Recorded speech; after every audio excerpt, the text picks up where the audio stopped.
आप सुन रहे हैं डीबी लाइव रेडियो, आपकी आवाज।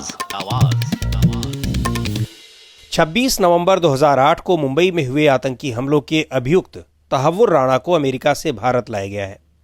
तहव्वुर राणा को विशेष विमान से दिल्ली लाया गया और एयरपोर्ट से सीधे एनआईए मुख्यालय ले जाया गया, जहां पूछताछ और आगे की जांच की तैयारी की जा रही है।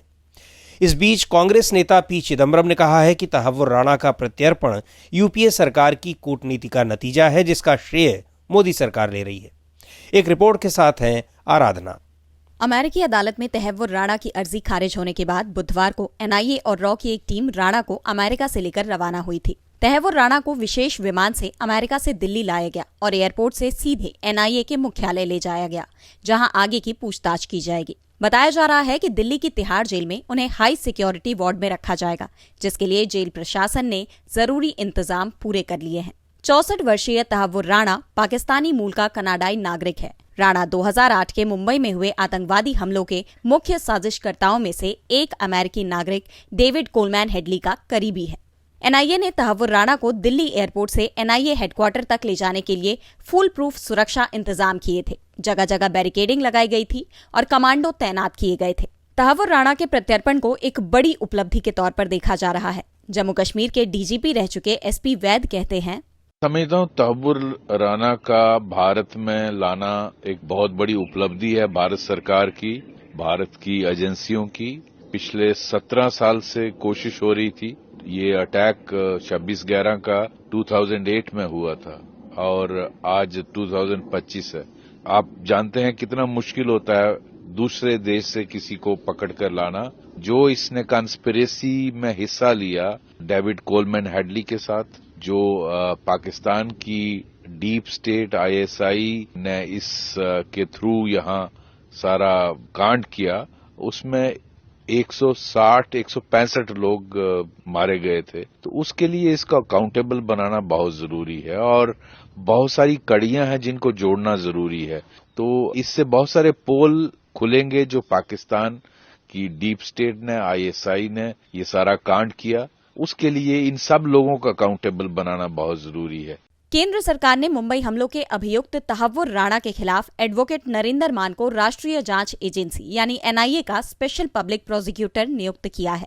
नरेंद्र मान तहव्वुर राणा और डेविड कोलमैन हेडली के खिलाफ एनआईए की ओर से केस लड़ेंगे। वहीं कांग्रेस पार्टी के वरिष्ठ नेता पी चिदम्बरम का कहना है कि मोदी सरकार इसका श्रेय ले रही है, लेकिन इस दिशा में पहली बड़ी कार्रवाई 11 नवंबर 2009 को ही हो गई थी। 2014 में सरकार बदलने के बाद भी जो प्रक्रिया चल रही थी वो यूपीए सरकार के समय शुरू हुई थी।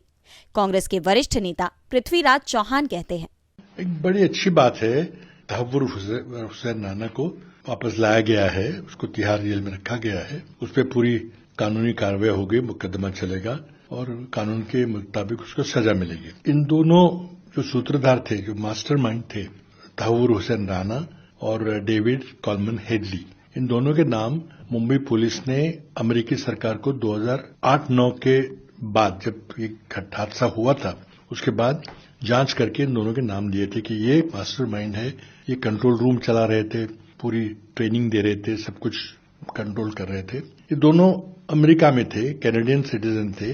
तो अक्टूबर 2009 में शिकागो से इन दोनों को दबोच लिया था, उनको अरेस्ट किया था।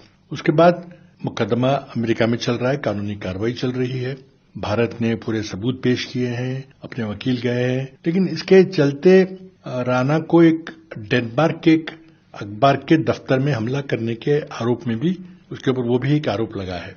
राणा ने अपना गुनाह कबूल नहीं किया है, जबकि डेविड कोलमैन हेडली ने अपना गुनाह कबूल कर लिया, अपना रोल पूरा प्रकट किया है।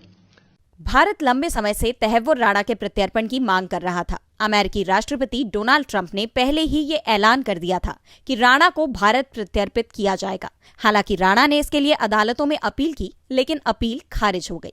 तहव्वुर राणा को साल 2023 में अपने दोस्त डेविड कोलमैन हेडली के साथ मुंबई हमलों की साजिश में दोषी पाया गया था और अमेरिकी अदालत ने 14 साल जेल की सजा सुनाई थी। डीबी लाइव रेडियो के लिए मैं आराधना। अमेरिकी जांच एजेंसी एफबीआई यानी फेडरल ब्यूरो ऑफ इन्वेस्टिगेशन ने राणा और हेडली को अक्टूबर 2009 में शिकागो एयरपोर्ट पर गिरफ्तार किया था। एफबीआई का दावा है कि ये दोनों डेनमार्क में आतंकवादी हमला करने के लिए जा रहे थे। उनकी योजना जिलैंड्स पोस्टन अखबार के दफ्तर पर हमले की थी। इसी अखबार ने पैगंबर मोहम्मद के विवादास्पद कार्टून प्रकाशित किए थे। इस गिरफ्तारी के बाद जब इनसे पूछताछ हुई तो पता चला कि ये दोनों मुंबई हमलों में भी शामिल थे। आप सुन रहे हैं डीबी लाइव रेडियो, आपकी आवाज।